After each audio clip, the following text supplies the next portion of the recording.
முதல்வர் ஐயா அவர்களையும் தமிழ்துறை தலைவர் ஐயா அவர்களையும் வருக வருக என வரவேற்கிறேன். மேலும் இந்நிகழ்வில் நெறியாளராக வீற்றிருக்கும் திரு பா வேலு ஐயா அவர்களையும் வருக வருக என வரவேற்கிறேன். ராஜம் கிருஷ்ணனின் புதின இலக்கிய பங்களிப்பு என்னும் தலைப்பின் கீழ் நாவல்களை நமக்கு அறிமுகம் செய்ய உள்ள இளங்கலை முதுகலை மாணவர்களையும் பேராசிரியர்களையும் வருக வருக என வரவேற்கிறேன். மேலும் இந்நிகழ்வுக்கு வருகை புரிந்துள்ள இதர பேராசிரியர்களையும் மாணவர்களையும் வருக வருக என வரவேற்று மகிழ்கிறேன். நன்றி.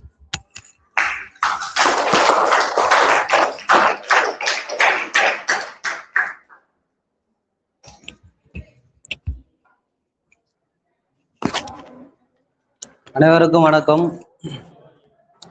ஸ்ரீ சங்கரா கலை மற்றும் அறிவியல் கல்லூரி தமிழ் துறையில தொடர்ந்து அறிவன் வட்டம் என்பது நடத்தப்பட்டு வருகின்றன. அந்த வகையில படைப்புகள், படைப்பு ஆளுமைகள், நூல் அறிமுகம், கதை சொல்லும் மரபு, இப்படி பல நிலைகளில் மாணவர்களுக்கு உகந்த வகையில படைப்புகளை புதிதாக எடுத்து அவர்கள் வாசிப்பதற்கும் அந்த படைப்புகள் வாசித்தவற்றை மாணவர்கள் மத்தியில் கொண்டு செல்வதற்காகவும் தான் இந்த அறிவன் வட்டம் நடத்தப்படுகிறது. அந்த வகையில இன்னைக்கு மிக சிறந்த ஒரு எழுத்தாளர் ராஜம் கிருஷ்ணன் அவங்க பாத்தீங்கன்னா தன்னுடைய படைப்புகளை பல்வேறு விதங்களில் ஆராய்ச்சி செய்து எழுதியிருக்கிறார்கள்.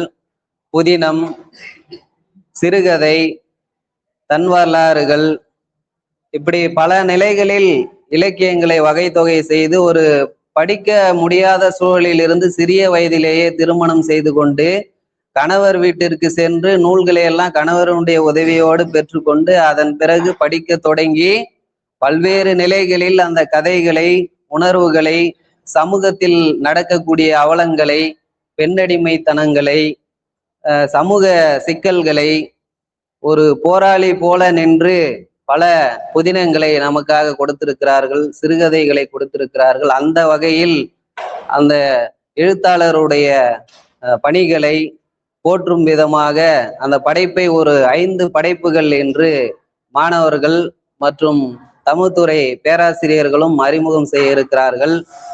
அந்த படைப்புகள் பெரும்பாலும் இவங்களுடையது எப்படி இருக்கும் அப்படின்னு பார்த்தீங்கன்னா, சமூக அவலத்தை சொல்லக்கூடியது, அப்புறமா பார்த்தீங்கன்னா அரசியல் சார்ந்தது, பெண்களுக்கான அந்த வழிகளை சொல்லக்கூடியது.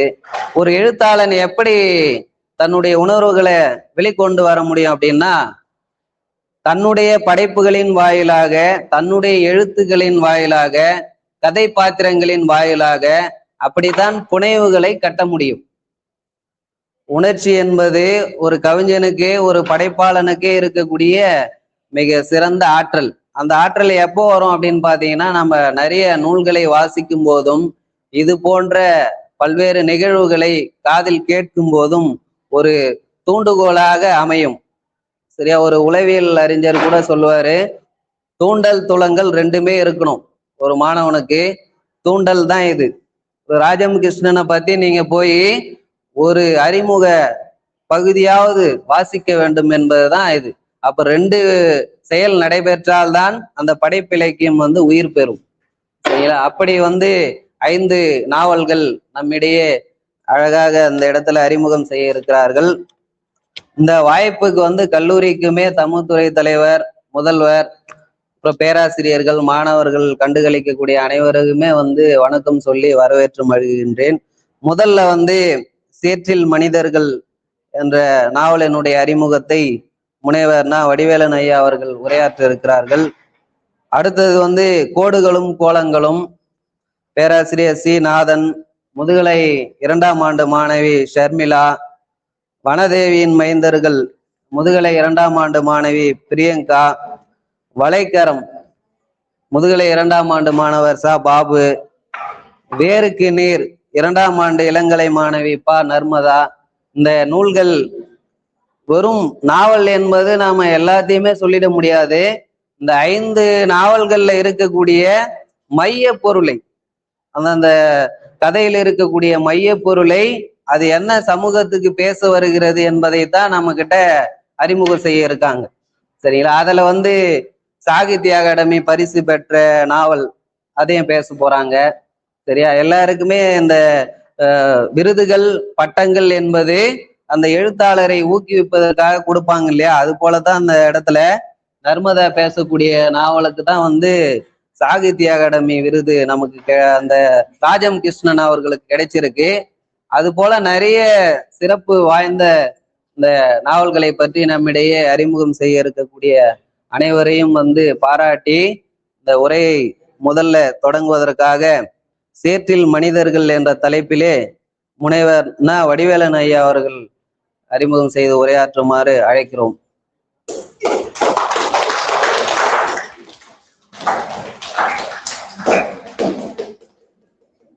அவையினர் அனைவருக்கும் வணக்கம்.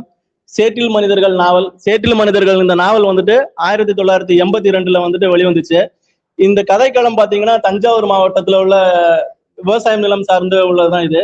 இவரோட பிற நாவல்கள்னு பாத்துக்கிட்டோம்னா குறிஞ்சி தேன், ஐயா சொன்ன மாதிரி தான் ராஜம்ஸோட நாவல்கள் எல்லாமே பெரும்பாலும் 2 மைய கருத்து இருக்கும். ஒண்ணு அவரோட ஆய்வுகள் சார்ந்து இருக்கும், ஒண்ணு வந்துட்டு கலாய்வு செய்து எழுதுறது, இன்னொன்னு வந்துட்டு அந்த கலாய்வு செய்து எழுதுற நாவலுக்குள்ளேயே பெண் கதாபாத்திரம் எப்படி முதன்மை பெறுதுங்கிறதான். உதாரணமாக வந்துட்டு ஒரு கலாய்வு செய்தல வந்துட்டு நமக்கு இப்போ நாவல்களோட வளர்ச்சியில பாத்தீங்கன்னா இனவரவியல் சார்ந்து எழுதுறதுல யாருன்னா ராஜம் கிருஷ்ணன் தான் எழுதுறாரு குறிஞ்சி தென்கிற நாவல். இது குறிஞ்சி தென்கிற நாவல் எதை சொல்லுதுன்னா நீலகிரி மாவட்டத்துல உள்ள படுகர் பழங்குடி மக்கள் பத்தி சொல்றதுதான்.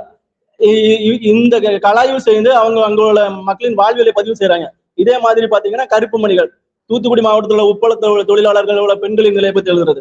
அதுக்கு அடுத்து பாத்தீங்கன்னா மாணிக்க கங்கை நாவல் எதுனா இலங்கையில தமிழ்நாட்டுல இருந்து இலங்கைக்கு சென்ற தேயிலை தோட்ட தொழிலாளர்களை பத்தி இவங்க அங்க போய் கலாய்வு செய்து எழுதுனாங்க. இப்ப நமக்கு தெரிஞ்சிருக்கும் இவங்க நாவல்கள்ல வந்து பெரும்பான்மையான நாவல்கள் எல்லாமே முதன்மையா பெறுது வந்துட்டு கலாய்வு, 2வது பெண்ணியம் சார்ந்த எழுத்துக்கள் எல்லாமே உள்ளது. இந்த நாவல் வந்துட்டு சேற்றில் மனிதர்கள் நாவல் வந்துட்டு 2 விருது வாங்கியிருக்கு. ஒண்ணு வந்துட்டு பாரதிய பாஷா பரிசித்து விருதும், 2வது வந்துட்டு இலக்கிய சிந்தனை விருதும் பெற்றிருக்கு. ஓகேவா? இப்ப இதோட கதைக்களம் பாத்தீங்கன்னா தஞ்சாவூர் மாவட்டம் நமக்கு எல்லாருமே தெரியும். தமிழ்நாட்டின் நெற்களஞ்சியம் எதுனா தஞ்சாவூர் தான். ஆனா அந்த நெல் விவசாயத்துல செய்யற விவசாயிகளுக்கு என்ன லாபம்னா எதுவுமே இல்லை. அந்த வலி நிறைந்த வரலாறுகள் கொண்டதுதான் வந்துட்டு தஞ்சாவூர் நெற்களஞ்சியம். உதாரணமாட்டு என்ன சொல்லணும்னா நமக்கு வந்துட்டு வரப்பு உயர ஒரு பழமொழி சொல்லுவோமே, ஒரு இலக்கியத்துல கூட வரும், வரப்பு உயர நீர் உயரும், நீர் உயர நெல் உயரும், நெல் உயர குடி உயரும் சொல்றோம்ல. ஆனா அது யாரோட குடி உயரும்? அந்த வயல்ல விவசாயம் செய்யறது யாரு? இது சார்ந்ததுதான்.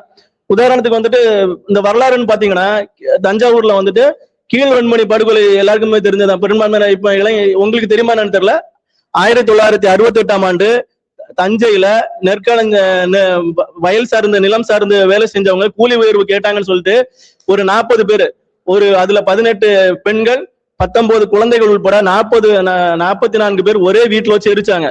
இதே மாதிரியான சம்பவங்கள் இருந்ததுதான் தஞ்சாவூர் விவசாய நிலங்கள் எல்லாமே. இதுல இவங்க இதே மையமாட்டு வச்சுதான் எழுதியிருக்காங்க. தஞ்சாவூர் பகுதியில இவங்க வந்துட்டு விவசாய நிலம் சார்ந்து கலாய்வு செஞ்சு எழுதிருந்தாங்க. ஓகே, அந்த நாவல் வந்துட்டு அதனாலதான் அது முதன்மை பெறுது. இதுல வந்துட்டு இந்த நாவலுமே வந்துட்டு ஒரு பெண் கதாபாத்திரம் வருது, அவங்கள மையமிட்டு தான் இது வருது. இத கதாபாத்திரம் பாத்தீங்கன்னா சண்முகம் சொல்றோம். சண்முகம் யாருன்னா ஒரு இடதுசாரி கட்சியை சார்ந்தவர், விவசாயி தான். 2வது வந்துட்டு சண்முகத்தோட மனைவி யாருன்னா லட்சுமி என்னன்னா அவங்க வந்துட்டு விவசாய தொழில் செய்வாங்க தான். அந்த வயல் நடவுக்கு போறது, இந்த மாதிரி விவசாயம் சார்ந்த தொழில் செய்வாங்க. 3வது வந்துட்டு இன்றைய தலைமுறையான அவங்களோட பொண்ணு சண்முகம் லட்சுமியோட மகள் வந்துட்டு யாருன்னா காந்திமதி. இந்த காந்திமதி தான் வந்துட்டு 10ஆம் கிளாஸ் வரைக்கும் படிச்சுட்டு அடுத்து வந்துட்டு உயர்கல்விக்காண்டி வெளியூருக்கு போவாங்க. வெளியூர் உயர்கல்வி படிக்கணும்னு சொல்லிட்டு எங்க அம்மா அப்பா பார்த்த வேலையை நான் பார்க்க மாட்டேன், இதுல இருந்து எனக்கு கல்வி மூலமாட்டு என்னோட சமூகத்தை வந்துட்டு சீர்திருத்தணும், இந்த மாதிரியான கருத்துக்களை முன் வச்சு இவங்க வந்துட்டு கல்வி கற்க போறாங்க. அதே நேரத்துல அவங்க அப்பா வந்துட்டு சண்முகம் வந்துட்டு ஒரு விவசாயி.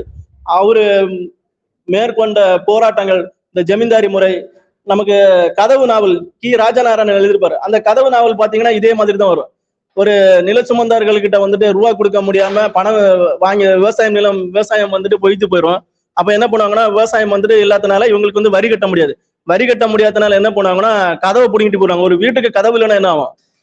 வீட்டுல அவங்க அந்த அம்மா சமைச்சு வச்சாலும் சமைச்சதெல்லாம் வந்துட்டு நாய் தின்னுட்டு போயிடும். அந்த மாதிரியான ஒரு அடித்தட்டு மக்களோட வாழ்க்கை நிலை எப்படி இருந்துச்சுன்னு சொல்லிட்டு பதிவு பண்ணிருப்பாங்க. இதே மாதிரி இவங்க வந்துட்டு ராஜம் கிருஷ்ணனும் இதே மாதிரியான பதிவுகள்லாம் பண்றாங்க. இது ஒரு வரலாற்று நாவல் தான் சொல்லணும். அந்த காலத்துல நடந்த பதிவுகள்லாம் எப்படி இருந்துச்சு என்கிறதான். இதுலயுமே வந்துட்டு இது பெரும்பான்மையான கதைகள் இப்ப நம்ம படிக்கும் போது இது ஒரு தலித் சார்ந்த நாவல்களா தான் இருக்கு. இந்த வயல்ல பண்ணையார்கள் வந்துட்டு உயர்தட்டு மக்களாவும் இவன் வேலை செய்யறவங்க வந்துட்டு தலித் மக்களாவும் இருப்பாங்க. ஒரு தலித் ஒருத்தவங்க இறந்துட்டாங்கன்னா அவங்க நேரடியா வந்துட்டு ஒரு சுடுகாட்டுக்கு எடுத்து செல்ல முடியாது. அவங்க என்னன்னா ஒரு 10 கிலோமீட்டர் நடந்தே செல்லணும். இந்த மாதிரியான பதிவுகள் எல்லாமே உண்மையாகவே தஞ்சாவூர்ல இருந்துச்சு அந்த காலகட்டத்துல. இவங்க எல்லாமே அதுல பதிவு பண்ணிருக்காங்க. அது நம்ம காந்திமதிங்கிற ஒரு கதாபாத்திரம் சொல்றோம் இல்ல, இந்த காந்திமதிங்கிற கதாபாத்திரம் தான் முதன் முறையாக நம்ம ஆரம்பத்துல சொன்ன மாதிரி உயர்கல்வி படிக்க போறாங்க. அவங்க படிச்சு அந்த சமூகத்தை எப்படி மாற்றம் கொண்டு வராங்க, இந்த பண்ணையாருக்கு எதிராட்டு போராடுறது வந்து எல்லாத்தையுமே எப்படி மாற்றம் கொண்டு வராங்கன்னு சொல்றதா அந்த கதை சொல்லுது. அவங்க எப்படி மாற்றம் ஏற்பட்டுச்சு அந்த சமூகத்துல அந்த விவசாயம் சார்ந்துங்கிறதா.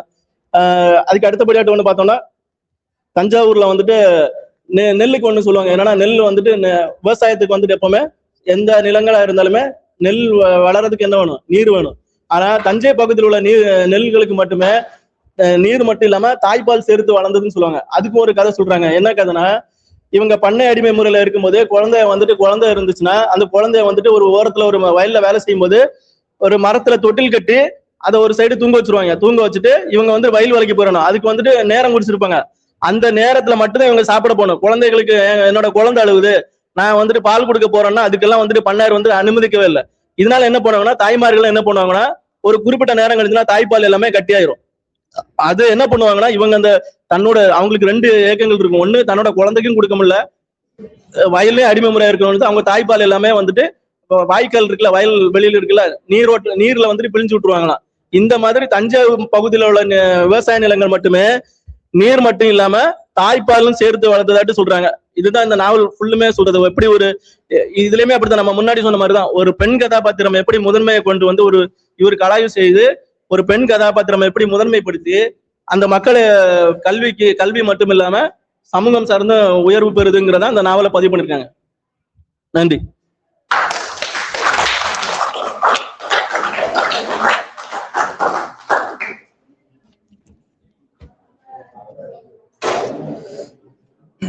கவனிங்க, இந்த தலைப்பு பார்த்தாலே நாவல் என்னன்றது உங்களுக்கு புரிஞ்சிடும். சேற்றில் மனிதர்கள். எப்பவுமே ஒரு நாவலோ ஒரு நூலோ அந்த வைக்கப்படுகின்ற பெயர்களை நாம பார்த்தாலே அது எதை பத்தி பேச வருது, உங்களுக்கு அந்த மாதிரி வினாக்களும் உங்களுக்கு போட்டித் தேர்வுகள்ல கேட்கப்படுது. சேற்றில் மனிதர்கள் வந்து எதை மையப்படுத்தி எழுதப்பட்டது?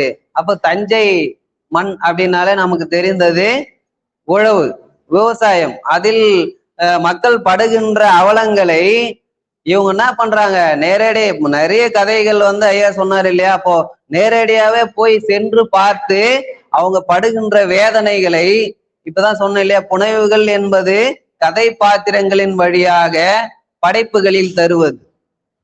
அப்ப ராஜம் கிருஷ்ணனுடைய உணர்வுகள் சிந்தனைகள் எல்லாமே கதை பாத்திரமாக புனைவுகள். நம்ம சொல்லுவோம் திறனாய்வுல புனைவியல் வாதம் படிப்போம், அது சிலப்பதிகாரம்லாம் நம்ம சொல்லுவோம். அப்ப அந்த கதை பாத்திரங்களே கட்டுக்கதையாக சொல்லி நம்ம ஒரு விஷயத்த சொல்லுவோம் இல்லையா, அது போலதான் அந்த வேளாண்மையில் உழவு தொழில் படுகின்ற அவலங்களை அது வந்து நம்ம என்ன சொல்லுவோம், மிக முக்கியமான பொருளாதாரங்கள்ல ஒண்ணு வேளாண்மை, முதுகெலும்புன்னு சொல்றோம். முதல் 5 ஆண்டு திட்டமே நமக்கு எதை மையப்படுத்தி எழுதப்பட்டதுன்னா வேளாண்மையை மையப்படுத்தி எழுதப்பட்டது. அப்போ அப்படி வந்த ஒரு நாவலனுடைய மைய பொருளை தான் ஐயா வந்து நமக்கு சொல்லியிருக்காரு. அதை பற்றியான சிந்தனைகளை மாணவர்கள் வந்து தேடி அந்த நாவல், இவங்களுடைய நாவல்கள் வந்து நூல்கள் நாட்டுடைமையாக்கப்பட்டிருக்கு. 2009 காலகட்டத்துல நாட்டுடைமையாக்கப்பட்டிருக்கு.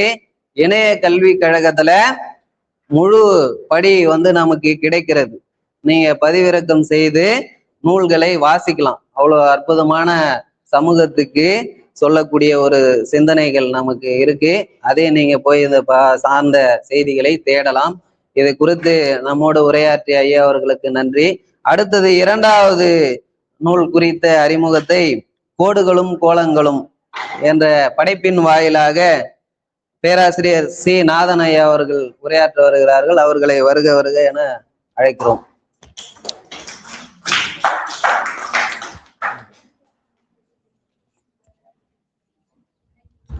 அனைவருக்கும் வணக்கம். ராஜம் கிருஷ்ணனுடைய நாவல்கள்ல ஒரு முக்கியமான நாவல் தான் இந்த கோடுகளும் கோலங்களும். இதுல வந்து விவசாயத்துல பெண்களுக்கு எந்த அளவுக்கு முக்கியத்துவம் இருக்கு, விவசாயத்துல பெண்களுக்கான பங்கு என்ன, அவங்க அவங்க இப்போ நம்ம பெரும்பாலும் பாக்குறோம். நீங்க ஜென்ரலா யோசிச்சு பாருங்க. இப்போ விவசாயங்கிறது ஆண்கள் பண்ணக்கூடியதுதான், இருந்தாலும் அதுல பெண்கள் தான் அதிகம் இருக்காங்க. நீ நடவு நேரத்துல இருந்து அறப்பாறை வரைக்கும் முதல்ல இருக்கிறது பெண்கள் தான். ஸோ இதை மையமா வச்சுதான் இந்த கோடுகளும் கோலங்களும் அப்படிங்கிற அந்த நாவலை அவங்க எழுதியிருக்காங்க. விவசாயத்தை பேஸ் பண்ணி இவங்க மொத்தம் 3 நாவல்கள் எழுதியிருக்காங்க. ஒன்று வந்து ஐயா சொன்ன சேற்றில் மனிதர்கள், அதுக்கடுத்து பாதையில் பதிந்த அடிகள் அப்படின்ட்டு ஒரு இது, அப்புறம் கோடுகளும் கோலங்களும். இந்த மாதிரி 3 நாவல் இருக்கு. இதுல கோடுகளும் கோலங்களும் இது வந்து 1998 முதல் பதிப்பாகி வெளியே வந்திருக்கு. இவங்க வந்து இந்த நாவல் தொடங்கும் போதே ஒரு கிராமம், அந்த கிராமத்துல இருக்கக்கூடிய ஒரு பெண், அவங்க பேர் செவ்வந்தி. அவங்க வந்து அவங்களுடைய குடும்ப சூழல், அதுக்கப்புறம் வந்து உமன் இன் அக்ரிகல்ச்சர் அப்படின்ட்டு ஒரு திட்டம் ஒன்று இருக்கு. இந்த திட்டத்தை செயல்முறைப்படுத்தணும்னுட்டு வெளியில இருந்து ஆட்கள் வருவாங்க. அவங்க வந்து அந்த ஊர்ல முகாமிட்டு அந்த பயிற்சி கொடுப்பாங்க. விவசாயம் எப்படிலாம் பண்ணணும், என்னென்ன உரங்கள்லாம் போடணும், எந்த உரங்கள், எந்த செடிக்கு எந்த உரங்கள் போடணும் அப்படிங்கிற மாதிரியான பயிற்சிகள்லாம் கொடுப்பாங்க. அந்த பயிற்சியை மேற்கொண்ட ஒரு பெண் தான் செவ்வந்தி. இவங்க வந்து எப்படி அந்த நவீனத்துவத்துக்கு ஏத்த மாதிரி அந்த விவசாய முறையை மாத்திக்கிறாங்க, அது போன்ற போக்குல இருக்கும். அதுக்கப்புறம் பாத்தீங்கன்னா ஒரு ஒரு பெண்ணா ஒரு ஒரு குடும்பத்தை எந்த அளவுக்கு பார்த்துக்க முடியும், எந்த அளவுக்கு முன்னேற்ற முடியும். அவங்க வீட்டுல இருக்கக்கூடிய ஆண்கள் வந்து குடிகாரங்களா இருப்பாங்க. எப்பவும் இல்லாத ஒரு பழக்கம், புதுசா திடீர்னு குடிக்கிறாங்க. ரொம்ப நாள் குடிக்காம இருந்திருப்பாங்க, திடீர்னு குடிக்க ஆரம்பிப்பாங்க. இந்த மாதிரியான பழக்கங்கள்லாம் அந்த குடும்பத்துக்குள்ள நடக்கும். அந்த குடும்பத்துல நடக்கிற சிக்கல், அங்க அந்த குடும்பத்துல இருந்து 2 பசங்க, படிக்கிற பசங்க, சின்ன பசங்க, அவங்களையும் பார்த்துக்கணும், அவங்களையும் படிக்க வைக்கணும். அது போன்ற சிக்கல்களை மேற்கொள்ற மாதிரியான ஒரு கதாபாத்திரம் தான் இந்த செவ்வந்திங்கிறவங்க. இவங்க வந்து இவங்களுடைய நண்பர்கள்லாம் சேர்ந்து அந்த ஒரு பயிர் வைக்கிறதுக்கான ஒரு நிலம், கால்காணி நிலம் தான் இருக்கும். அந்த நிலத்துல இவங்க பயிர் வைக்கிறதுக்கு போயிட்டு லோன் வாங்கிட்டு வந்து தான் பயிர் வைப்பாங்க. அப்படி பயிர் வைக்கும் போது இவங்களுக்கு என்ன பெரிய ஒரு சிக்கல்னா, இருக்கிற எல்லா இடத்துலையும் பயிர் போட்ட எல்லாமே நஷ்டமாயிடுச்சுன்னா என்ன பண்ண முடியும் அப்படிங்கிறதுக்காக இவங்க பார்த்து வெறும் கால்காணி நிலம் மட்டும் அது பயிர் வைப்போம், இதுல வர லாபத்தை வச்சு மீதி பார்த்துக்கலாம் அப்படிங்கிற மாதிரி முதல்ல ஆரம்பிப்பாங்க. இதுக்கப்புறம் தான் உரங்கள்லாம் உள்ள வரும். இந்த இயற்கை உரத்தை தாண்டி ரசாயன உரங்கள்லாம் உள்ள வரும். இதை எப்படி வந்து பயன்படுத்துறது, இதுல என்னென்ன மாதிரியான உரங்கள்லாம் இருக்கு, எந்த செடிக்கு எதை போடணும் அப்படின்னு சொல்லி அவங்க வந்து முகாமிட்டு சொல்லி கொடுத்தாங்க இல்லையா, அதை வந்து இவங்க செஞ்சு பார்ப்பாங்க. இதனால பயிர்கள்லாம் வளருது அப்படின்ட்டு. இதுல முக்கியமான விஷயம் வந்து ஒரு ஒரு வயசான ஒரு பாட்டி ஒண்ணு அந்த கூட்டத்துல இருப்பாங்க. அந்த பெண்கள்லாம் சேர்ந்து விவசாயம் பண்ணும்போது அந்த பாட்டி வந்து சொல்லுவாங்க, பயிர் நடும்போது அதுக்கு இடம் விட்டு விட்டு நடு.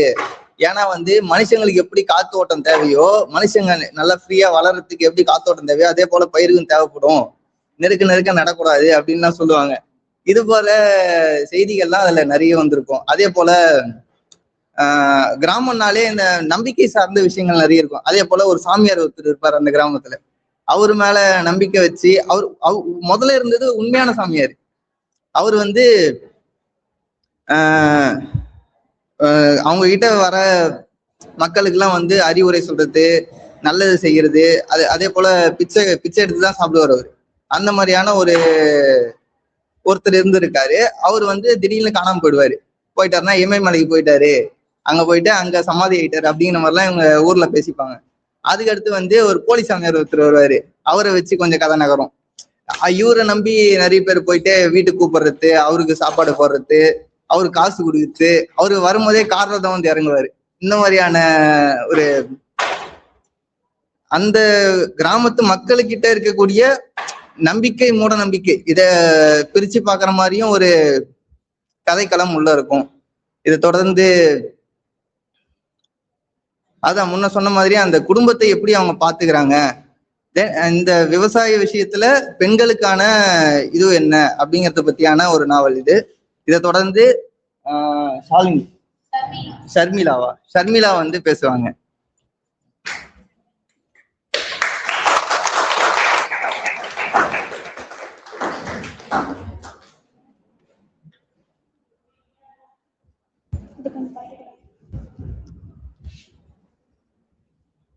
இந்த கோடுகளும் கோலங்களும் அப்படின்னு சொல்றாங்க இல்லையா, ராஜம் கிருஷ்ணனோடது. அவங்க எதை பத்தி எடுக்கிறாங்க அப்படின்னா, பெண்களுக்கு முக்கியத்துவம் கொடுத்து இந்த நாவலை எழுதுறாங்க. அப்படி பார்க்கும்போது மொத்தமா இதுல 24 அத்தியாயம் இருக்கு.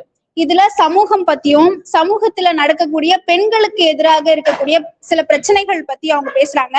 இப்ப நவீனமயமாக்கம் அப்படின்னு சொல்லி பார்க்கும்போது இப்ப ரோடுகள்லாம் நிறைய வர்றதுனால இப்ப பரந்தூர்ல கூட செய்தி பாத்தீங்கன்னா இப்ப அந்த ஊரே எடுத்துட்டு விமான நிலையம் வரப்போது சொல்றோம் இல்லையா. அப்ப அந்த விமான நிலையம் வரும்போது அப்போ அங்க அவ்வளவு நாள் அங்க வேலை செஞ்சிருந்த பெண்களோட நிலை என்ன, அங்க இருக்கக்கூடிய அவங்க பயிர் செஞ்ச அவங்க அந்த நிலத்தினோட மதிப்பு என்ன அப்படிங்கறது மொத்தமாவே இழக்கக்கூடிய ஒரு நிலை வருது இல்லையா. அதையெல்லாம் அப்புறம் நடக்கிறதையும் தாண்டி இப்பயே அதை பத்தி எல்லாம் பேசணும் அப்படிங்கிறது ராஜம் கிருஷ்ணனோட ஒரு நோக்கமா இதை எழுதுறாங்க. அப்படி எழுதும்போது இவங்க என்ன பண்றாங்க அப்படின்னா சின்ன சின்ன விஷயங்களை வந்து ரொம்ப டீப்பா வந்து பார்க்க ஆரம்பிக்கிறாங்க. இப்போ ஒன்னு சொல்லுவோம் இல்லையா, ஒரு பழமொழி சொல்லுவோம் இல்லையா, உழுதவன் கணக்கு பார்த்தால் உழவுக்கு கூட கூலி கிடைக்காது அப்படின்னு சொல்லுவோம். இன்னைக்கு நாள் ஃபுல்லா நம்ம அந்த போயிட்டு களை பறிக்கணும், அதுல இருக்கக்கூடிய களை செடிகள்லாம் நம்ம எடுத்தாதான் அதுல விளைச்சல் வந்து நமக்கு நிறைய கிடைக்கும். அப்படி பார்க்கும்போது பெண்கள் மட்டும்தான் அதுல நிறைய வேலை செய்யக்கூடியதா இருக்குது. இப்பெல்லாம் பாத்தீங்கன்னா இப்போ மிஷின் எல்லாம் வந்ததுனால ஆண்கள் வெறும் அந்த அறுக்கிறதுக்கு மிஞ்சி மிஞ்சி போனா அந்த சாக்கு பையெல்லாம் ஏத்திட்டு வர்றதுக்கு அந்த நெல் பயிர்கள்லாம் ஏத்துற வேலையை மட்டும் தான் செஞ்சுட்டு இருக்காங்க. ஆனா அதுல பெண்கள் மட்டும் பாத்தீங்கன்னா அதுல இருந்து களை பறிக்கிறதுல இருந்து அதுக்கு கால்வாய் வெட்டுறதுல இருந்து முக்கால்வாசி இப்போ கூட பார்த்தோம்னா பெண்கள் தான் அதிகமா இருக்காங்க. அப்போ அப்படி இருக்கும்போது உழைப்பு சுருண்டல் அப்படின்னு சொல்லி ஒண்ணு வருது. இந்த உழைப்பு சுரண்டல் என்ன அப்படின்னா நம்ம எவ்வளவுதான் கஷ்டப்பட்டாலும் அதுக்கான கூலி வந்து இன்னொருத்தருக்கு கிடைக்கும், நமக்கு அது கிடைக்காது. எப்பயுமே விவசாயத்தை பொறுத்த வரைக்கும் அப்படின்றத தாண்டி நிறைய முதலீடு கொடுக்கறவங்களை தாண்டி அதை வாங்கிக்கிறவங்களுக்கு நிறைய பலன் இருக்குமே தவிர அதுல முதலீடு பண்ணவங்களுக்கு எப்பயுமே வந்து கம்மியாதான் மூலதனம் வந்து இருக்கும். இதுல இந்த உழைப்பு சுரண்டல் அப்படிங்கிறது எந்த மாதிரியான பெண்களை பாதிக்கும் அப்படின்னா, இப்போ பட்டாளா இருக்கு இல்லையா, இந்த பட்டாளா வந்து இப்பதான் வந்து பெண்களுக்கு வந்து நம்ம கொடுக்கலாம், பெண்களுக்கு வந்து நிலத்திலேயே உரிமை கொடுக்கலாம் அப்படிங்கிறது இப்பதான் வந்துச்சு. ஆனா இதுக்கு முன்னாடி எப்படி இருந்துச்சு அப்படின்னா அது எல்லாமே ஆண்களோட பெயர்ல தான் இருந்தது. அந்த ஒரு பட்டாக்கு கூட பெண்கள் வந்து என்னதான் உழைச்சாலும் அந்த கிடைக்கல அப்படிங்கறது எல்லாமே இந்த ராஜம் கிருஷ்ணன் அவங்களோட எழுத்துக்கள் மூலயமா இதெல்லாம் கிடைக்கணும். முன்னாடி சொன்ன மாதிரி இந்த சேற்றில் மனிதர்கள் அப்படின்னு சொல்லக்கூடிய இந்த நாவல்ல அவங்க பெண்கள் படக்கூடிய அந்த கஷ்டத்துக்கு எல்லாமே மருந்தா அமையறதுதான் இந்த கோடுகள் கோலங்களும் அப்படின்னு சொல்றது. இதுல அவங்க எல்லாத்துக்கும் முன்னாடி எழுதின நாவலுக்கு எல்லாத்துக்குமான பதில் அளிக்கிற மாதிரிதான் இந்த நாவலை வந்து எழுதுறாங்க. அதுவும் இல்லாம யாரும் சொல்லாத அந்த தானாவா அப்படின்னு சொல்லக்கூடிய ஒரு திட்டத்தை பத்தியும் அவங்க சொல்றாங்க. பெண்கள் வந்து எப்படியெல்லாம் அந்த திட்டத்தின் மூலமா பயன்பெறலாம், இது வரைக்கும் யாரும் சொல்லாத ஒரு விஷயத்த அந்த தானாவாங்கிற திட்டத்தையும் இந்த ராஜம் கிருஷ்ணன் அப்படிங்கிறவங்க சொல்றாங்க. மொத்தம் 24 அத்தியாயம் சொன்னால அதுல இருந்து ஒரு 2 அத்தியாயம் மட்டும் சொல்ற. இந்த கதை வந்து கதைக்களம் எப்படி ஸ்டார்ட் ஆகுது அப்படின்னு சொல்லி, அதாவது புதன்கிழமை அன்னைக்கு பொன் கிடைச்சாலும் புதன் கிடைக்காது அப்படின்னு சொல்லுவோம் இல்லையா, அந்த மாதிரி அங்க கதை நாயகி அப்படின்னு பார்க்கும்போது இந்த செவ்வந்தி அப்படின்னு சொல்லக்கூடியவங்க அவங்களோட குடும்பத்தை வச்சுதான் இந்த கதை வந்து நகருது. அவங்க என்ன பண்றாங்க அப்படின்னா காலையில எழுந்திக்கிறாங்க. அந்த எழுந்துக்கும் போது இந்த கிராமப்புறங்கள், அதாவது இந்த கதை ஃபுல்லாவே எப்படி இருக்குன்னா செங்கல்பட்டு டு காஞ்சிபுரம் இந்த சரௌண்டிங்ல இருக்கக்கூடிய மக்களை பத்தின அவங்களோட பேச்சு வழக்கு, அவங்களுடைய கலாச்சாரம், அவங்களுடைய பண்பாட்டு பயிர் தொழில் எப்படி இருக்கு அப்படிங்கறதான் இது சொல்லுது அப்படின்னு சொல்றாங்க.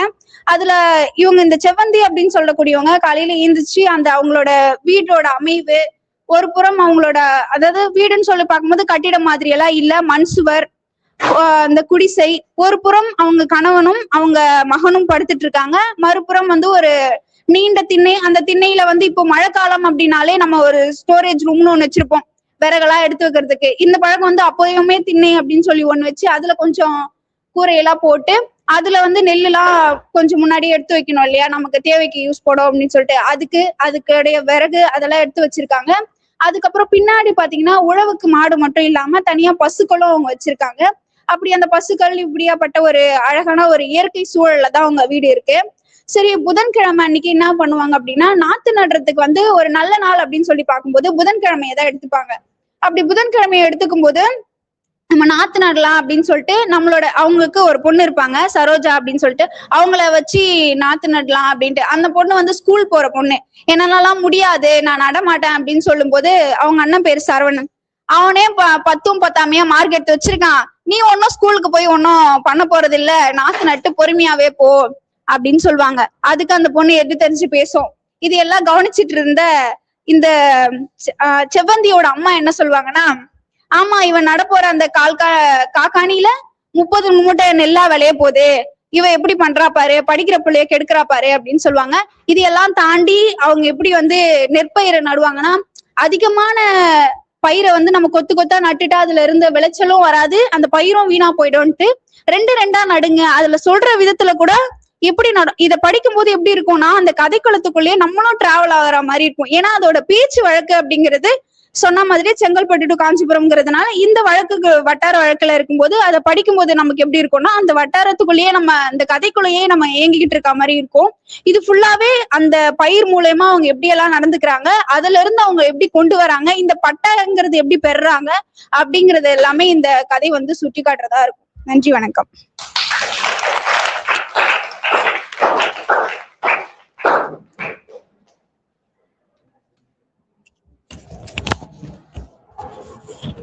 இந்த ரெண்டு நாவல்களுமே பாத்தீங்கன்னா உழவை பத்தி தான் பேசுது. நல்லா கதை சொல்றது வந்து சாதாரண விஷயம் இல்ல, கதை சொல்வது கூட ஒரு அழகியல். இப்ப நாவல்கள் என்பது ஒரே பக்கத்துல வர்றதில்லை, உங்களுக்கு தெரியும் இல்லையா? அதனுடைய மைய பொருளை சொன்னால்தான் கேட்பவர்களுக்கு போய் சென்று சேரும், ஒரு ஆர்வம் வரும். சரிங்களா? வெறும்னே வந்து வளவலன்னு சொல்ல முடியாது.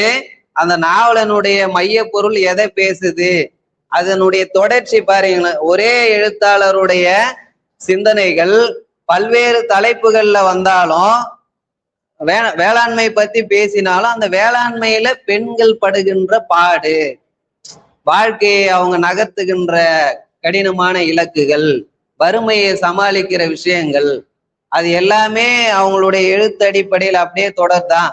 எவ்வளவு அழகா சொன்னாங்க பாத்தீங்களா? அந்த நடவு என்பது இன்னைக்கு இயந்திரமயமானாலும் பழைய காலத்தில் நாம் என்ன பண்ணியிருக்கோம், அந்த விவசாயத்தை காப்பதற்காக நடவு என்கின்ற ஒரு விஷயம் வந்து மிக சிறந்ததாக ஒரு காலத்துல இருந்திருக்கு. அதனுடைய மைய பொருளை, அவலத்தை, பெண்களுடைய அவலத்தை, உழவு தொழிலினுடைய முக்கியத்துவத்தை அந்த 2 நாவல்களுமே பேசி இருக்கிறது. அந்த நாதன் அவர்களுக்கும், பேராசிரியர் நாதன் அவர்களுக்கும், 1ஆம் ஆண்டு முதுகலை மாணவி ஷர்மிளா அவர்களுக்கும் இந்த கோடுகள் கோலங்கள் குறித்து பேசிய இருவருக்குமே நன்றியும் பாராட்டுகளையும் தெரிவித்துக் கொள்கிறோம். அடுத்தது ஒரு நூலினுடைய அறிமுகமாக பிரியங்கா முதுகலை 2ஆம் ஆண்டு வனதேவியின் மைந்தர்கள் என்ற நூல் குறித்து ஆய்வு செய்ய இருக்கிறார்கள். அவர்களை வரவேற்கிறோம்.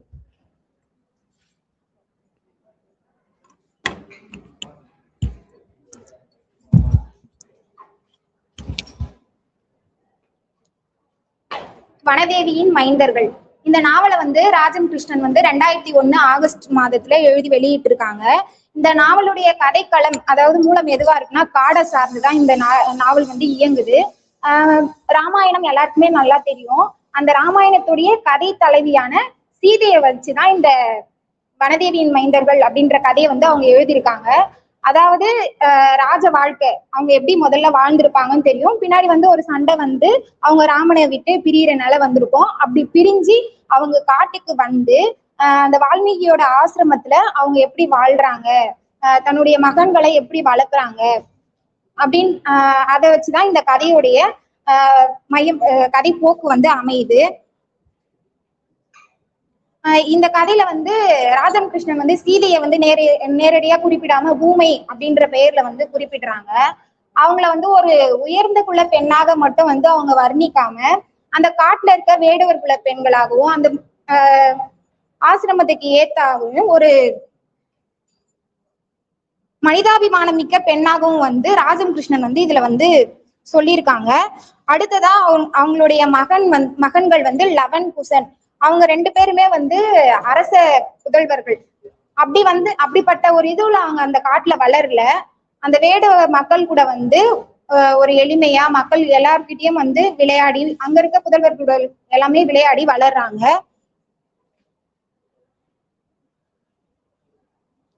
இந்த பூமைன்ற பெண் எப்படின்னா, தனக்கு வந்து ஒரு அநீதி இழைக்கப்பட்டு அந்த அநீதிக்கு எதிராக குரல் கொடுக்கிற ஒரு பெண்ணாக தான் வந்து இந்த இதுல வந்து சித்தரிக்கப்பட்டிருக்காங்க. இதுல வந்து ஒரு முக்கியமா ஒரு சில காட்சிகள் வந்து இருக்கு. அதாவது சீதை வந்து எப்படி வந்து அந்த அரச வாழ்க்கையை விட்டு காட்டுக்கு வந்து அந்த காட்டோடைய சூழ்நிலைக்கு ஏற்ப வாழ்றா அப்படின்றது வந்து இந்த கதையோடைய ஒரு சுவையான பகுதி. அந்த அரச புதல்வர்கள் லவனும் குசனும் வந்து அங்க இருக்க வேடுவர் புதல்வர்களுடைய விளையாடுறது வந்து இந்த கதைக்கு வந்து ஒரு உயிரோட்டம் உள்ள பகுதியா வந்து இருக்கு. நம்ம எல்லாருக்குமே வந்து காடு அப்படின்றது வந்து ஒரு பயம் தர்றதா இருக்கும். ஆனா அந்த காட்டுல வந்து எல்லாமே இருக்கு, அந்த காடுதான் நம்மளுக்கு பாதுகாப்பா இருக்கு அப்படின்றத சீதை உணர்றதுதான் இந்த கதைக்கு வந்து முக்கியத்துவம் வாய்ந்ததா இருக்கு. லவனும் குசலும் வந்து அந்த அஸ்வமேத குதிரை அப்படின்ட்டு ஒண்ணு வரும். அதை பிடிக்கிறது மூலயமா தான் அவனுடைய தந்தை யாரு அப்படி அவங்க அந்த கதை வந்து மிகவும் வந்து ஒரு சுவாரஸ்யமா போக ஆரம்பிக்குது. இந்த நாவல்ல வந்து அழுத்தமான உரையாடல்கள் வந்து சிலதை வந்து ராஜம் கிருஷ்ணன் வந்து நமக்கு தெரிவிக்கிறாங்க. சமாளி அப்படின்றவங்க வந்து அங்க இருக்க ஒரு வேடுவர் குல பெண். அவங்க வந்து அங்க இருக்க பழங்கள் செடி கொடிகள் அதை பத்தி நிறைய சொல்லுவாங்க. அப்படி இருக்கும்போது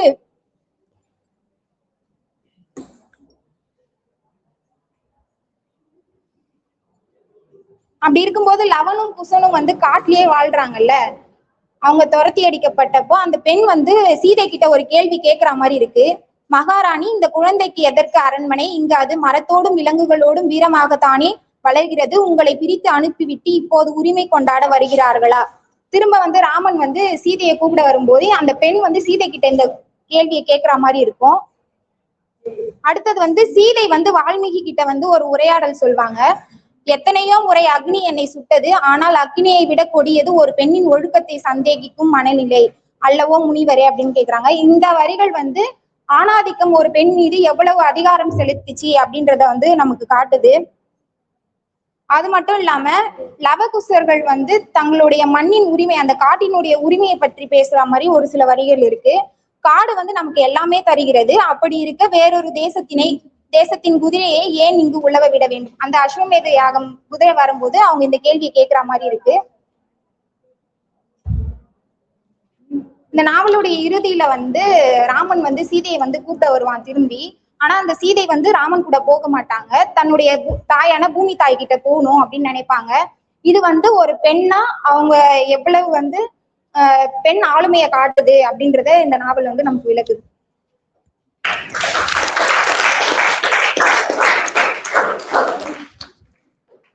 நன்றிமா. இப்போ வனம் அப்படின்னால உங்களுக்கு தெரியும், ஏற்கனவே நம்ம ராமாயணத்துல சொல்லப்பட்ட பதிவுகள் சரியா, ராமன் சீதை படுகின்ற அவல நிலைகள், அத கதை பகுதியாக நம்ம ஏற்கனவே படித்து இருப்போம்.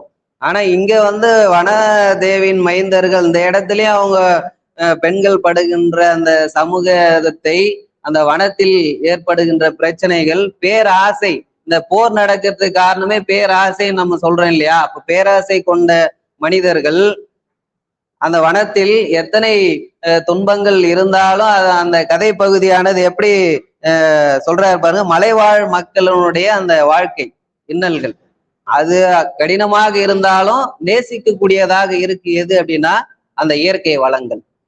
சரிங்களா? அததான் முன்னிலைப்படுத்துறாரு. அடுத்தது வந்து மனிதர்களுடைய பேராசைகள், சமூக பிரச்சனைகள். அப்ப இது மாதிரியான மைய பொருள்களை கொண்டதுதான் இந்த நாவல் என்பதை வனதேவின் மைந்தர் மூலமா ஒரு சின்ன ஒரு அறிமுகம் தான் கொடுத்துருக்காங்க. அதற்கான கவிதை அந்த கதைகள் எல்லாம் நமக்கு இணையத்துல இருக்கு, அதையும் நீங்க போயிட்டு அதை வாசிங்க, ரொம்ப சிறப்பா இருக்கும். மலைவாழ் மக்களுடைய அந்த பிரச்சனைகளை, பெண்களினுடைய அந்த சிக்கலை, அது எல்லாத்தையுமே அழகா படம் பிடித்து காட்டிருக்கிறாங்க.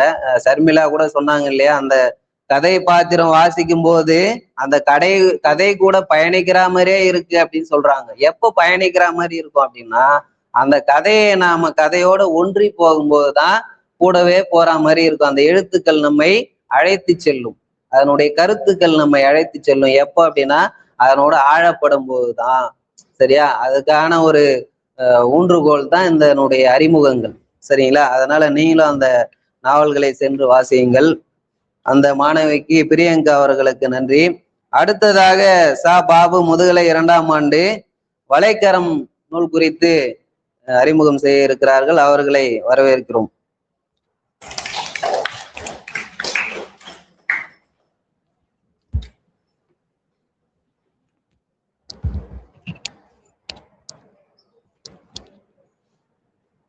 எல்லாருக்கும் வணக்கம். நான் வந்து வலைக்கரம் நாவலை பேச போறேன். அந்த நாவலை பேசுறதுக்கு முன்னாடி அந்த ஆத்தரை பார்த்துடலாம். இவங்க வந்து ஒரு பெண் எழுத்தாளர். பெண் எழுத்தாளர்னு சொல்றதை விட இவங்க வந்து நிறைய சிறுகதை நாவல் எழுதியிருக்காங்க.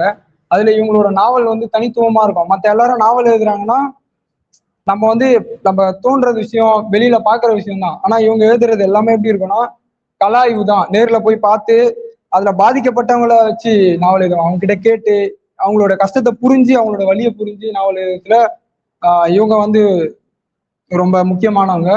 அதுக்கப்புறமா வந்து இவங்களை பத்தி வந்து இன்னும் சொல்லணும்னா ஒரு படைப்பாளர் வந்து எப்படி இருக்கணும் அப்படின்னா சும்மா பாக்குறதெல்லாம் எழுதிட்டு போயிடக்கூடாது. லவ் ஸ்டோரி அது எல்லாமே எல்லாருக்கும் வரும். ஆனா ஒரு படைப்பாளர் வந்து ஒருத்தனுடைய கஷ்டத்தை வந்து புரிஞ்சு அந்த கஷ்டத்தை வந்து கவிதையிலையோ நாவல்லையோ கட்டுரையிலையோ வெளிப்படுத்தணும். அது வந்து படிக்கிறவங்களுக்கு தாக்கத்தை ஏற்படுத்தணும். அந்த தாக்கத்தை வந்து ராஜம் கிருஷ்ணன் அவங்க வந்து பயங்கரமா கையாண்டிருக்காங்க. அப்புறமா அந்த நாவலை பத்தி சொல்லணும்னா அந்த நாவல் என்னன்னா இந்தியாவுக்கு சுதந்திரம் கிடைச்சிருச்சு 1947. அதுக்கப்புறமா அதுல இருந்து 1961 கோவாக்கு வந்து போர்ச்சுகீசியர்கள் கிட்ட இருந்து விடுதலை கிடைக்குது. இதுக்கு இடைப்பட்ட காலம். இந்த காலத்துக்குள்ள போர்ச்சுகீசியர்கள்கிட்ட இருந்து கோவா வந்து மாட்டிக்கிச்சு. அந்த மக்கள் வந்து பட்ட கஷ்டம் அவங்களோட வழிகளை வந்து இந்த நாவல்ல வந்து எழுதியிருக்காங்க. அப்புறம் வந்து பாரதியார் வந்து கவிதை எழுதியிருக்காரு. நிறைய நம்ம படிச்சிருக்கோம். ஆனா கவிதை கூட ஈஸியா எழுதிடலாம். நாவல் வந்து அப்படி எழுத முடியாது. நாவல்ல வந்து ஒரு கதை களத்தை செட் பண்ணணும்.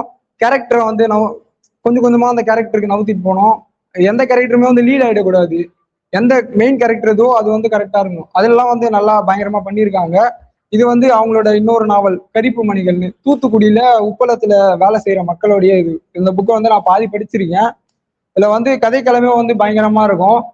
இவங்க இதுலயுமே கலாய்வு தான். நேர்ல போய் தூத்துக்குடியில அந்த மக்கள் வந்து பட்ட கஷ்டம், அவங்க அந்த உப்பை வந்து எப்படி எடுக்கிறாங்க, எப்படி உருவாக்குறாங்க, அவ வந்து இந்த கதையில சொல்லியிருப்பாங்க. ஒரு வரி வந்து என்னன்னா குடிக்க வந்து ஒரு குடம் தான் தண்ணி இருக்குமா. அந்த வேலை செய்யறவங்க ஒரு நாள் ஃபுல்லாவே அந்த ஒரு குடத்தை தண்ணி தான் யூஸ் பண்ணணும். அதை கீழே சிந்திட்டாலோ தண்ணியும் கொடுக்க மாட்டாங்களாம். அந்த மாதிரி நிறைய கஷ்டத்தை தாண்டி தான் வந்திருக்காங்க. இவங்க நேர்ல போய் எழுதியிருக்காங்க. அவங்கள பார்த்து அவங்களோட வழியெல்லாம் கேட்டுதான் அந்த நாவல் எழுதியிருக்காங்க. அப்புறமா வந்து வலைக்கரம் நாவல். அந்த நாவலுக்காக வந்து அவங்களுக்கு வந்து 1975 வந்து ஒரு விருதும் கிடைச்சிருக்கு. அதுக்கப்புறமேட்டு வந்து இவங்க வந்து இந்த போர்ச்சுகீசிய மக்களோட அந்த போர்ச்சுகீசியர்கிட்ட இருந்து அந்த மக்களை வந்து எப்படிலாம் போராடி அந்த இதுவை வாங்கினாங்க, அந்த விடுதலையை வந்து பெற்றாங்கன்றத வந்து சொல்லியிருக்காங்க. அதுல வந்து என்ன சொல்லியிருக்காங்கன்னா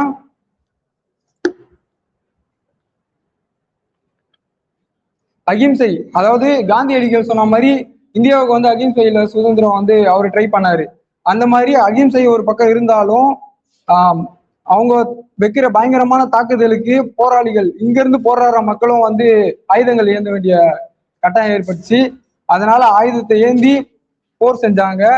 அதுக்கப்புறமா வந்து 1961 தான் வந்து போர்ச்சுகீசியர் வந்து கோவா விட்டு போறாங்க. அவங்க ஆபரேஷன் விஜய்னு ஒரு இதுவை போட்டு அதுல இருந்து ஒரு டீமை வச்சு அங்க போய் அந்த பயங்கரமான கார்கில் போர் நடந்துச்சுல 1999 நடந்துச்சு.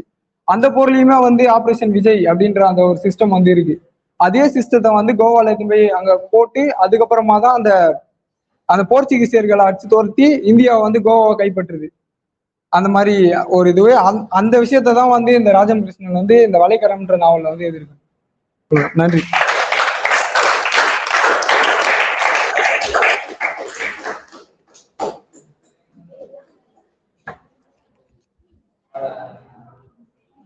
வலைக்கரம் நாவல் அப்படின்றது எதை பத்தி சொல்லுது அப்படின்னா ஒரு வட்டாரத்தை இப்போ வட்டார கிளை மொழிகள் நம்ம படிக்கிறோம் இல்லையா, அந்த வட்டத்துக்கான மொழிகள், அந்த வட்டாரத்துக்கான வாழ்க்கை நாகரிகங்கள், பண்பாடுகள், சரி, அததான் நம்ம சொல்றோம். இப்ப கோவை மக்களுடைய சிறப்பை, அங்க வாழக்கூடிய இன்னல்களை, அங்க இருக்கக்கூடிய சிக்கலை சொல்லக்கூடியதாக இந்த நாவல் வந்து அமைந்திருக்கு. அதை பத்தியான அறிமுகத்தை கொடுத்த மாணவருக்கு நன்றி.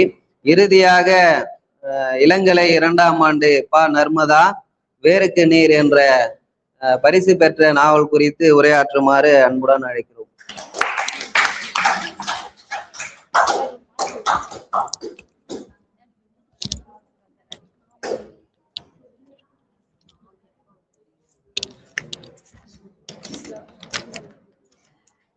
நூல் அறிமுகம். நூலின் பெயர் வந்து வேருக்கு நீர். இது வந்து யார் எழுதியிருக்காங்கன்னா ராஜம் கிருஷ்ணன். இது வந்து ஒரு சாகித்ய அகாதமி விருது பெற்ற நூல். எந்த ஆண்டுன்னு பாத்தீங்கன்னா 1973. நீங்க வந்து இந்த வேருக்கு நீர் அப்படின்னு சொல்லிட்டு அந்த நேமை கேட்டதும் இது எதனா ஒரு தாவரத்தை பத்தியா இல்ல அந்த மாதிரி வந்து உங்களுக்கு தாட் வரலாம் நேம் கேட்டு. ஆனா இது முழுக்க முழுக்க எப்படின்னா, சுதந்திரம் நம்ம வந்து பெற்றுட்டோம்ல, சுதந்திரம் பெற்றதுக்கு அப்புறமா காந்தி வந்து அகிம்சை எப்படி பின்பற்றினாரு. ஆனா அந்த மாதிரி இல்லாம சுதந்திரத்திற்கு பிறகு காந்தியுடைய கொள்கைகள் வந்து எப்படிலாம் மறுக்கப்பட்டது, எந்த விதத்துல எல்லாம் வந்து தவறாக பயன்படுத்தப்பட்டது அப்படின்னு சொல்லிட்டு அதை வந்து மைய கருத்தா வச்சுதான் இதுல இருக்கிற கதாபாத்திரங்களும் இருக்கும். நீங்க வந்து இந்த கதாபாத்திரங்கள் ஒண்ணு பேரு நல்லா ஞாபகம் வச்சுக்கிட்டு நான் சொல்ற விஷயத்த கனெக்ட் பண்ணீங்கன்னா இந்த காலத்துல அரசியல் வந்து எப்படி நடக்குது அப்படின்றத வந்து உங்களால வந்து ஈஸியா வந்து புரிஞ்சுக்கிற விதமா இருக்கும். இதுல வந்து மொத்தம் 4 கேரக்டர். ஃபர்ஸ்ட் யாருன்னா யமுனா. இவங்கதான் வந்து இந்த கதையுடைய கதாநாயகி. இவங்க வந்து காந்தியோடைய கொள்கைகள் மேல வந்து அதிகமா ரொம்ப பற்று வச்சு நம்பிக்கை, அவருடைய கொள்கையை வந்து தீவிரமா பின்பற்ற ஒரு பெண்மணி. இவங்களை வந்து பெரியவர் அப்படின்றவர் வந்து ஒரு மூத்த அரசியல்வாதி. இவர் காந்திய கொள்கைகளை பயன்படுத்தி அரசியல் பிரச்சாரம் வந்து செய்வாரு. இவர் வந்து என்ன நினைக்கிறாருன்னா இவங்களை பயன்படுத்த நினைக்கிறாரு, அவருடைய பிரச்சாரத்திற்காக தேர்தலுக்காக பயன்படுத்த நினைக்கிறாரு. அந்த மாதிரி வரும்பொழுது இவங்களும் என்ன நம்பிக்கையில வராங்கன்னா நம்ம வந்து நல்லது செய்யலாம், மக்களுக்கு காந்திய அகிம்சையை வந்து பயன்படுத்தி நம்ம நல்லது செய்யலாம் அப்படின்னு நினைக்கிறாங்க. பட் ஆனா இவங்களுடைய எண்ணம் வந்து அங்க முற்றிலுமா உடைஞ்சு போகுது. ஏன்னா இவரு ஸ்டேஜ்ல பேசுறது ஒண்ணு செய்யறது ஒண்ணுன்னு சொல்லுவாங்க. பேசுறது வந்து அப்படியே நல்ல ஒரு மாதிரியே பேசுறாரு. பட் செயல்பாடுகள் எல்லாம் எப்படி இருக்குன்னா அவருடைய அரசியல் ஆதாயத்தை எப்படி தீர்த்துக்கலாம், நம்ம எப்படி சொத்து சேர்க்கலாம் அப்படின்ற ஒரு மைண்ட் செட்ல மட்டும்தான் அந்த அரசியல்வாதி வந்து இருக்காரு. இது வந்து அவங்களுக்கு புரியுது. ஆனா இவங்களால வந்து எதுவுமே அந்த இடத்துல பண்ண முடியல. இவங்க வந்து எங்க போய் அந்த பெரியவரை சந்திக்கிறாங்க அப்படின்னா எஸ்டேட்ல வந்து போய் சந்திக்கிறாங்க. அந்த எஸ்டேட்ல இந்திரஜித் அப்படின்னு சொல்லிட்டு ஒரு இளைஞர் இருக்கிறாரு. அவரு வந்து எப்படிப்பட்ட எண்ணம் கொண்டவர்னா காந்தி அகிம்சையா அதெல்லாம் வந்து இல்ல, அதெல்லாம் இந்த காலத்துல வந்து அதெல்லாம் செட் ஆகாது, நம்ம இறங்கணும் வன்முறையில தான் இறங்கணும், வன்முறையில இறங்கினா மட்டும்தான் நம்ம என்ன நினைக்கிறோமோ நம்மளுக்கு தேவையான தேவைகள் வந்து பூர்த்தி ஆகும் அப்படின்னு சொல்லிட்டு ஒரு எண்ணம் வந்து கொண்டவர் யாருன்னா இந்திரஜித். இவர் வந்து வன்முறையும் யமுனா அவங்க வந்து யாருன்னா அகிம்சையை பின்பற்றுவோம். இவங்க 2 பேருக்குமான ஒரு மன போராட்டம் தான். இவங்க அகிம்சைன்னு சொல்லும் போது இல்ல இவங்க ஒரு வன்முறை அப்படின்னு சொல்றாரு. இவங்களுக்கு வந்து ஒரு குழப்பமாகுது. இப்படி வந்து ஒரு அரசியல், அதாவது காந்திய தத்துவங்களை வந்து தவறா பயன்படுத்துற அரசியல்வாதி, இந்த மாதிரி ஒரு எண்ணம் கொண்ட இந்திரஜித், இவங்களுக்கு இடையில நம்மளுடைய கொள்கைகளை வந்து நம்ம மக்கள் கிட்ட எப்படி பரப்ப போறோம் அப்படின்னு சொல்லிட்டு நம்மளுடைய கொள்கைகள் வந்து மக்கள் கிட்ட போய் சேருமா அப்படின்னு சொல்லிட்டு அவங்களுக்கு வந்து ஒரு பதட்டம் ஏற்படுது. இவங்களை தாண்டி வந்து இன்னொரு கேரக்டர் வந்து இருக்கிறாங்க. அவங்க யாருன்னா கமலம்மா. கமலம்மா யாருன்னா அந்த அரசியல்வாதியோடைய உறவினர். இவங்க யாருன்னா சுதந்திரம் வந்து இந்தியா வந்து சுதந்திரம் பெறத்துக்கு வந்து எவ்வளவு ஒரு தியாகிகள்லாம் வந்து உயிரிழந்தாங்க, எவ்வளவு ஒரு வலி எல்லாம் இருந்தது, அது எல்லாமே பார்த்து வளர்ந்தவங்க.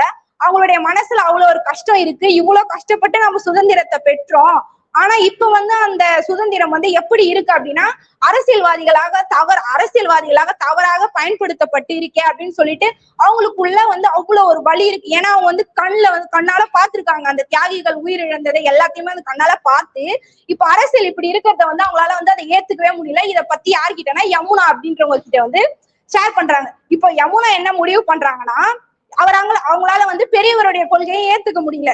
இல்ல இது கரெக்டா இருக்காதுன்னு சொல்லிட்டு அவருடைய கொள்கையை ஏத்துக்க முடியல. இந்திரஜித் அவர் வந்து வன்முறை அப்படின்னு போறாரு, அவருடைய கொள்கையை ஏத்துக்க முடியல. இவங்க 2 பேருடைய கொள்கைகளையும் ஏத்துக்க முடியாம இவங்க வந்து ஒரு தனிச்சு நின்று அவங்களுடைய கொள்கைகளை பரப்புறதுக்காக வந்துடுறாங்க. இதுதான் இந்த கதையுடைய சூழல்.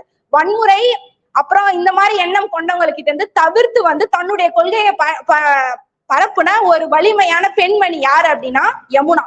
இப்போ இந்த ஒரு நேமுக்குமே வந்து ஆசிரியர் வந்து ஒரு மீன் வச்சுதான் அந்த நேம் வந்து வச்சிருக்காரு. யமுனா அப்படின்றது வந்து இந்திய நதியில வந்து தூய்மையா இருக்கிற ஒரு புனிதமான நதி. அதை வந்து எப்படி சொல்றாருன்னா இவங்க வந்து தூய்மையான கொள்கையை தவிர அரசியல் சாக்கடையில வந்து ஒரு விழாத ஒரு பெண்மணி அப்படின்னு சொல்லிட்டு யமுனா அப்படின்ற கதாபாத்திரத்தை சித்தரிக்கிறாரு. செகண்ட், பெரியவர் அப்படின்றவர் யாருன்னா, அரசியல் கொள்கைகள் சொல்றது ஒன்னாகவும் அங்க செய்யறது வேறாகவும் இருக்கு. காந்திய சிந்தனைகளை தவறான முறையில இப்ப பயன்படுத்துற அரசியல்வாதிகளை வந்து சித்தரிக்கிற விதமா இவருடைய கதாபாத்திரம் வந்து இருக்கு. மூணாவது இந்திரஜித் யாருன்னா, இப்ப இருக்கிற இளைஞர்கள் வந்து எப்படி வன்முறையில இறங்கி போராடுறாங்களோ அவங்களுடைய கேரக்டரை பிரதிபலிக்கிற மாதிரிதான் இந்திரஜித் அவங்களுடைய கேரக்டர் இருக்கு. கமலம்மா இவங்க வந்து அவங்களால வந்து ஒரு மௌன போராட்டத்திலே இருக்காங்க. அவங்களால அந்த வலியை வந்து வெளியவே சொல்ல முடியாத நிலையில இருக்கிறதுனால அவங்களுடைய கேரக்டர் வந்து ஒரு மனசுக்குள்ளேயே வந்து ஒரு அமைதியான நிலையில இருக்கிற மாதிரி இவங்களுடைய கேரக்டர் இருக்கு. இப்போ இந்த நேமுக்கு இதுக்கு வந்து என்ன அர்த்தம் அப்படின்னு சொல்லிட்டு பார்க்கலாம். வேருக்கு நீர் அப்படின்னா, வேர் அப்படின்றது எதுனா, ஒரு நாட்டுக்கு எவ்வளவு தியாகங்கள், எவ்வளவு சமூக பிரச்சனைகள் இருக்கு, எல்லாத்தையுமே வந்து தீர்க்கிறாங்க. அதுக்கு வந்து நம்ம என்ன வழிமுறையை பயன்படுத்தலாம்னா, காந்தியம், அகிம்சை இது எல்லாமே பயன்படுத்தலாம். இதுதான் வந்து ஒரு நாட்டிற்கான வேர்கள் அப்படின்னு சொல்லிட்டு சொல்றாரு. நீர் அப்படின்றது வந்து யமுனாவுடைய கேரக்டர் வந்து குறிக்குது. ஏன்னா அவங்க வந்து அவ்வளவு பேர் அவ்வளவு சொல்லியுமே தன்னுடைய கருத்துல இருந்து மாறாம அவங்களுடைய கொள்கையை மட்டுமே பயன்படுத்தினாங்க. இதுல வந்து நம்ம 3 முக்கியமான ஒரு விஷயத்த வந்து பார்க்கலாம். சுதந்திரத்திற்கு அப்புறம் அரசியலால காந்திய கொள்கைகள் எப்படி வந்து தவிர்க்கப்பட்டுச்சு, மறுக்கப்பட்டுச்சு அப்படின்னு சொல்லிட்டு இந்த நாவல் வந்து அதோட உண்மை தன்மையை அப்படியே வெளிப்படுத்துது. ரெண்டாவதா வந்து வன்முறைக்கும் அகிம்சைக்கும் இடையேயான போராட்டங்கள் வந்து எப்படி இருக்கு அப்படின்றத வந்து வெளிப்படுத்துற விதமா இருக்கு. மூணாவது, இப்ப பெண்ணை மென்மையானவளாகவும் அந்த மாதிரியே சித்தரிச்சிருந்தாங்க. ஆனா இந்த நாவல்ல அவ இல்ல, அவளுக்குன்னு ஒரு தனி கொள்கை இருக்கு, அதை வந்து அவ பின்பற்றா, அதுக்கேற்ற மாதிரியே அவ நடக்கிறா. சோ அவளை வந்து ஒரு வலிமையான பெண்ணா காமிக்கிற விதமா வந்து இந்த நாவல் படைச்சிருக்காங்க. இந்த மூணு விஷயம் தான் இந்த நாவல்ல வந்து முக்கியம். இப்போ இதுல என்ன இருக்குன்னா, இப்போ இருக்க அரசியல்ல எவ்வளவு பேர் இந்த பெரியவர் மாதிரி இந்திரஜித் மாதிரி இருந்தாலுமே இந்த யமுனா மாதிரி ஒருத்தர் 2 பேர் இருக்கிறதுனால மட்டும்தான் கொஞ்சமாவது நாட்டுல நல்லது நடக்குது அப்படின்னு சொல்லிட்டு இந்த கருத்தை வந்து இந்திரஜித் வந்து முன்னாடி வைக்கிறாரு. நன்றி, வணக்கம்.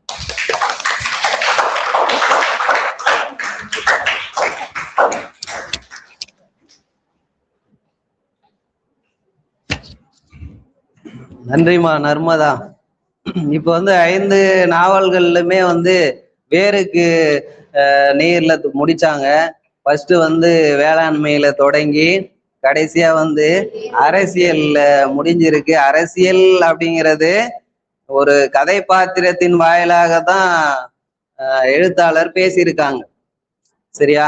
அப்ப அன்றைய காந்தியம் சுதந்திரம் பெற்று தந்த அந்த உயர்வான அந்த கருத்து இன்றைய அரசியல் சூழ்நிலை எப்படி இருக்கிறது, அதெல்லாம் நாம வாசிக்கும் போது நினைச்சு பார்த்தா அதெல்லாம் ஒரு வியப்பா இருக்கு. சரி, அப்ப அறிஞர்கள் இந்த எழுத்தாளர்கள்லாம் உண்மையை தான் கற்பனையாக சொல்லியிருக்காங்க அப்படின்றத நம்ம அந்த கதையின் மூலமாக, நாவல்களின் வாயிலாக அறிய முடிகின்றது. சரி, அப்போ மக்களுடைய அவலத்தை எதிர்த்து பேசக்கூடிய ஒரு விஷயம்தான் இந்த எழுத்து. அப்ப எழுத்துக்கு உயிர் இருக்கானா? நிச்சயமா உயிர் இருக்குது. இந்த மணலூர் மணியம்மையில கூட பாதையில் பதிந்த அடிகள் நாவல், போராளி பத்தி பாதையில் பதிந்த அடிகள் நூல்ல எழுதியிருப்பாங்க. யாருன்னா ராஜம் கிருஷ்ணன். சரிங்களா? அதுல அந்த போராளியாக விளங்கக்கூடிய மணியம்மை பத்தி நீங்க பள்ளி பாட புத்தகத்திலேயே படிச்சிருப்பீங்க. அப்போ அவங்க சொன்ன மாதிரி மென்மையாகவும் ஒரு இடத்துல எழுதுறாங்க, பெண்களுக்கான அவலங்களை மென்மையாகவும் சொல்றாங்க. இந்த அரசியல் சார்ந்த சுதந்திரம் பெற்ற பிறகு என்னென்ன கடுமையான அவலங்கள் இருக்கு அப்படிங்கிறதையும் இந்த எழுத்துல ஒட்டுமொத்தமா பார்க்கும்போது பாத்தீங்கன்னாக்கா என்னென்ன விஷயங்கள் சொல்லுது அப்படின்றத அப்படியே சாரமா நான் சொல்லிடுறேன். மஸ்ட் வந்து சேற்றில் மனிதர்கள் என்பது இந்த உழவுக்கு முக்கியத்துவம் தருவது, மண்ணுக்கு மண் சார்ந்த செய்திகளை வந்து அந்த நாவல்ல அழகா பதிவு செஞ்சிருக்காங்க. தஞ்சை மாவட்டத்துல இருக்கக்கூடிய அந்த விவசாய பெருங்குடியை அழகா பதிவு செஞ்சிருக்காங்க அந்த நாவல்ல. கோடுகளும் கோலங்களும் பாத்தீங்கன்னா அதுலயும் வந்து இந்த குடும்பத்தை எப்படி விவசாய பெண் வந்து எப்படி கொண்டு போறாங்க, அவங்களுடைய அவலங்கள், போராட்ட அவல நிலைகளை ஒரு கோடு மாதிரி கிழித்து செல்பவளாக தான் பெண் மகள் இருக்கிறாள் என்பதை அழகா அந்த நாவல் வழியா சொல்லியிருக்காங்க. அடுத்தது பாத்தீங்கன்னாக்கா வலைக்கரம். அது ஒரு கோவை சார்ந்த வட்டாரத்தினுடைய சூழ்நிலையை எடுத்து சொல்வதாக அந்த நாவல் வந்து அமைந்திருக்கு. பாருங்க, ஒவ்வொன்றுத்திலயும் ஒவ்வொரு மைய பொருளை வைத்து அந்த எழுத்தாளர் வந்து செஞ்சிருக்காங்க. நாம ஒரு நூல் படிக்கிறதுக்கே இத்தனை நாள் ஆகுது. அவங்க 15 வயதில் திருமணமாகி அதன் பிறகு அந்த நூல் கணவனுடைய உதவியோட பல நூல்களை வாசிச்சு அப்புறம் உட்கார்ந்து 40க்கு மேற்பட்ட நாவல்கள், சிறுகதைகள், தன் வரலாற்று இலக்கியங்கள், இப்படி தன்னுடைய வாழ்க்கையே எழுத்து பணிக்காக அர்ப்பணிப்பு செஞ்சிருக்காங்க. நம்மளால ஒரு நாவலே இன்னைக்கு வந்து முழுசா வாசிக்க முடியல. காரணம் என்னன்னா, நம்ம நேரம் இல்லை அப்படின்னு சொல்றோம். திடீர்னு நம்ம இது படிக்க முடியாம விட்டுறோம். ஆனா அவங்க பாருங்க, அதுக்குள்ளாரவே நுழைந்து மனிதனுடைய மனங்களை படித்திருக்காங்க. கூடவே போய் சொல்லியிருக்காங்க. அந்த தம்பி சொன்னா இல்லையா, கருப்பு மணிகள்லாம் அப்படியே கூடவே போய் இந்த உப்பள தொழிலாளர்களுடைய கஷ்டம், கடினமான சூழல், கரிப்பு மணிகள்லாம் கேட்டிருக்கிறாங்க. உப்பள தொழிலாளர்களுடைய வாழ்வியலை பேசக்கூடிய நாவல் எதுனா இவங்களுடைய அந்த சிறப்பு என்னன்னா, அந்த நூல் பேர்லயே விடைய வச்சிடுறாங்க. கரிப்பு மணிகள். எது மணிகள் அப்படின்றது அந்த கரிப்பு என்பது உப்பை சொல்லுகிறது. அந்த உப்பினுடைய தொழிலாளர்களுடைய வழிகளை அப்படியே அழகா வெளிப்படுத்தக்கூடியதா அமைந்திருக்கு அப்படின்னு சொன்னார் இல்லையா. அந்த கதையும் நமக்கு மிக முக்கியமானதாக பார்க்கப்படுகிறது. அப்புறம் வனதேவியினுடைய மைந்தர்கள் என்ற கதை பகுதியில அழகா சொன்னாங்க. அந்த வனத்துல வாழக்கூடிய இயற்கையினுடைய ஒரு சூழல்கள் அழகான காட்சிகளாக இருந்தாலும் அங்க படக்கூடிய இன்னல்கள், கடினமான சூழல்கள் எப்படியெல்லாம் படுகிறார்கள் அப்படிங்கிற அழகா எடுத்து சொன்னாங்க. அந்த நாவலுமே நமக்கு மிக சிறப்பு வாய்ந்தது. அதெல்லாம் நீங்க வாசிக்கணும். அப்புறம் வந்து சாகித்ய அகாடமி விருது பெற்ற அந்த வேருக்கு நீர் காந்தியம் பத்தியும் பேசியிருக்காங்க. சரியா, அதை வந்து அழகா மென்மையாவும் ஒரு சில இடங்கள்ல தனி மனித போராட்டங்கள், சமூக மாற்றம், அதை எப்படி இன்றைய அரசியல்வாதிகள் வந்து சிதைச்சிட்டாங்க அப்படின்ற இதோட நம்ம எல்லாம் ஒப்பிட்டு பார்த்தோம்னா ஒண்ணுமே இருக்காது. அந்த அளவுக்கு ஒரு ஆழமான எழுத்தாளரை பற்றி இன்னைக்கு 5 தலைப்புகளில் பேராசிரியர்கள், மாணவர்கள் என்று அழகாக உங்கள் முன்ன இந்த கருத்தை வைத்திருக்காங்க. இதனுடைய முக்கிய மையம் என்னன்னா, இதை போய் நீங்க இந்த நாவல்களை வாசிக்கணும். சும்மா ஒவ்வொரு அறிமுகம் தான் கொடுத்திருக்கிறோம்.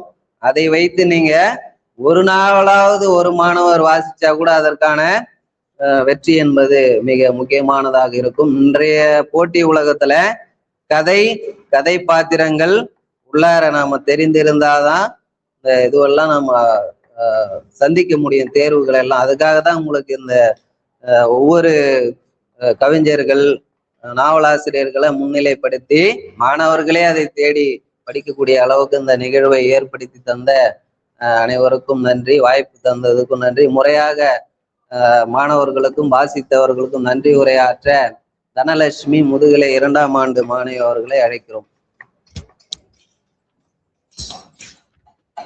நன்றி உரை. ஸ்ரீ சங்கரா கலை மற்றும் அறிவியல் கல்லூரியில் தமிழ்துறை சார்பாக நடந்து முடிந்த 70வது அறிவன் வட்ட நிகழ்வினை நடத்த அனுமதி அளித்த கல்லூரி முதல்வர் ஐயா அவர்களுக்கும் தமிழ்துறை தலைவர் அவர்களுக்கும் நன்றியினை தெரிவித்துக் கொள்கிறோம். மேலும் இந்நிகழ்வில் நெறியாளராக இருந்து தமது அரிய கருத்தினை வழங்கிய திரு ப. வேலு ஐயா அவர்களுக்கும் நன்றியினை தெரிவித்துக் கொள்கிறோம். ராஜம் கிருஷ்ணனின் நாவல்களின் அறிமுகப்படுத்திய இளங்கலை முதுகலை மாணவர்களுக்கும் பேராசிரியர்களுக்கும் நன்றியினை தெரிவித்துக் கொள்கிறோம். மேலும் இந்நிகழ்வில் பங்கேற்ற இதர பேராசிரியர்களுக்கும்